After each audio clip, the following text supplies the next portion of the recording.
Continuing on this flood matter because, you saw the headline today, FG losing, let's say, 6.75 billion naira oil revenue to flood on a daily basis. And you may ask yourself, oof. So what's technology got to do with this? How could they possibly deploy that? Because that's a lot of money. And the other account was 500 barrels per day. 500,000. 500,000 barrels yes, per day. day. Okay, so that's some money there. So now we're joined by Dr. Umar Bindir, who is the Director General of the National Office for Technology Acquisition and Promotion, NOTAP. Thank you for coming on this morning. Thank you very much. What is interesting now is gotten to this point, revenue loss, and we thought that, well, since we've got technology, science and technology, we shouldn't worry about this flood, but we're bothered about this now. Yeah, challenges of this nature are indices of preparedness, are indices of strategy, are indices of competence, are indices of skills, and this is the compound definition of technology. For real, Nigeria is not the first to face flood challenges or natural disaster challenges. We have witnessed around the world disasters like earthquakes, destroying literally everything, and countries were able to bounce back literally instantly. We've seen disasters like the tsunamis, we've seen disasters like the El Niños and so on and so forth. So this is similar. And therefore, Nigeria facing this at this time, with all these losses and destruction of infrastructure, causing people to move, I think it's a wake-up call to ensure that we need to get our competencies right, we need to get our skills right, we need to get our knowledge infrastructure right to predict that this is going to happen, to know exactly what to do when they happen, so that we don't just end up like water will come in and then we move our people into primary schools, closing schools, and then all we talk about in most cases is about who brings rice, who brings biscuits, who brings milk. That's not the way to go. So that's how technology looks at this kind of disasters. Isn't that where, for instance, you should come in or your ministry should come in? Exactly. Now it is going to be very clear to Nigerians why the government have ventured into space technology.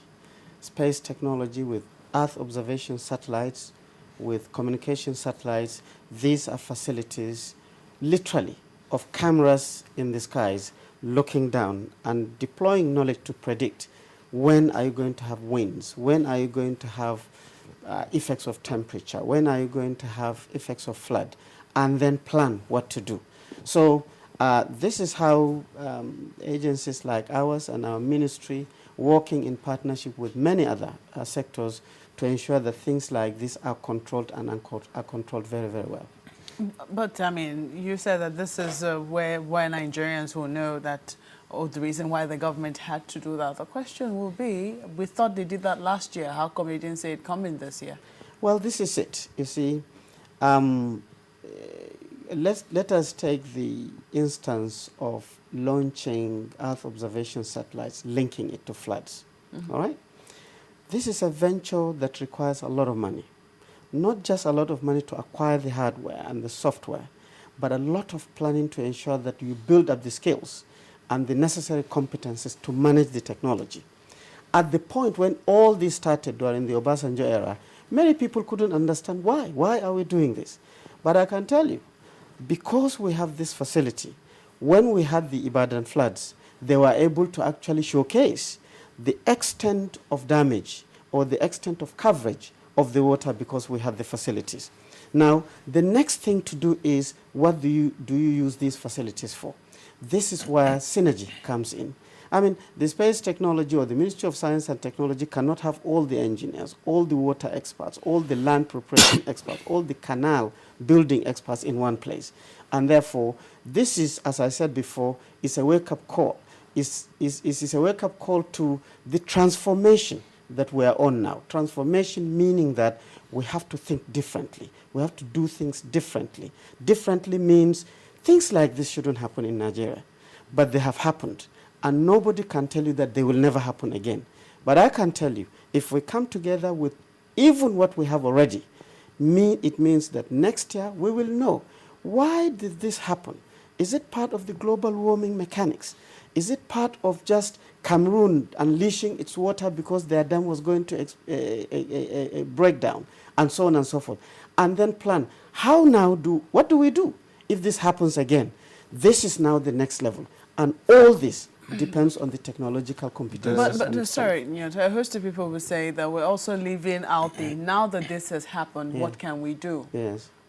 Does science and technology not have a role to play in helping to, say, alleviate the sufferings caused by the floods, or even, say, save some parts of land that have been affected by the floods?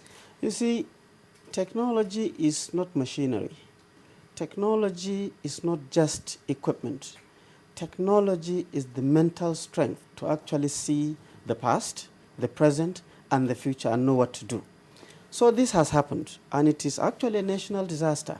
It is flooding and destroying things in Bayelsa. It has happened in Oyo State. It is happening in Lagos State. In Adamawa State, people are suffering. In Borno and Lokoja, and so on and so forth. This is actually a national disaster. But it is water, and water is a necessity for life. So here we are. At one point, we have a lot of it, and it is destroying. Maybe in the next 3 to 4 months, now people will start looking for water, even to drink. So here we are, that it is a resource that we are not managing well. Where science and technology comes in now is that we now look at this extent. Where is this water coming from? Why is it coming from? And I can tell you that NIMET, the space technology, the aviation people, the agriculture people are all now talking about it. But the real thing to do is for them to come together and share the competencies, share the mental resources, and be able to resolve where next do we go to. Second, this water can be canalized, but canalizing does not happen in a week. This you have to survey, you have to know how much water you have, where is it needed, and so on and so forth. Therefore, to solve this problem, it has 4 levels.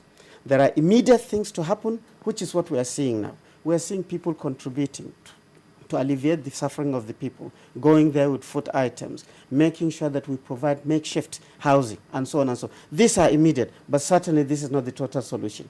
We must move to the short-term solutions also. Short-term meaning that we have to investigate and find out areas where people should never go back to because they're prone to flooding.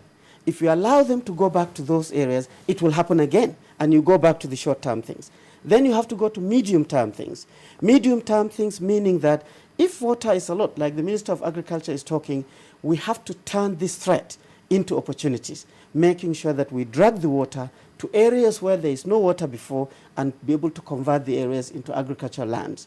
And then long-term things certainly will be, we're going to have big canals for transportation in Nigeria to take advantage of this water. We're going to have big canals to move the water to areas where it is not available, and so on and so forth. So this is all the role of technology, but it's not necessarily the activities that should be harnessed only by Ministry of Science and Technology. You said right now in the situation as it is, what level of technology has been deployed now?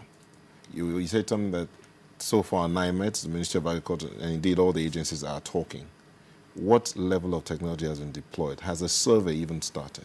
Yes. At what level are we at? The National Space Agency has actually taken the initiatives to instantly get the aerial photographs of literally the whole country where it is affected. And we can be able to show now where the water is, where it came from, and in fact, they have the before pictures and the after pictures. Literally, this is technological input. Using this as a planning tool, then all the other sectors, from aviation, from the physical infrastructure stakeholders, from agriculture, from health, from education, they're all harnessing these outputs of technology to make sure that we go to the next level in terms of planning how to alleviate things in an orderly manner now and also plan for the future.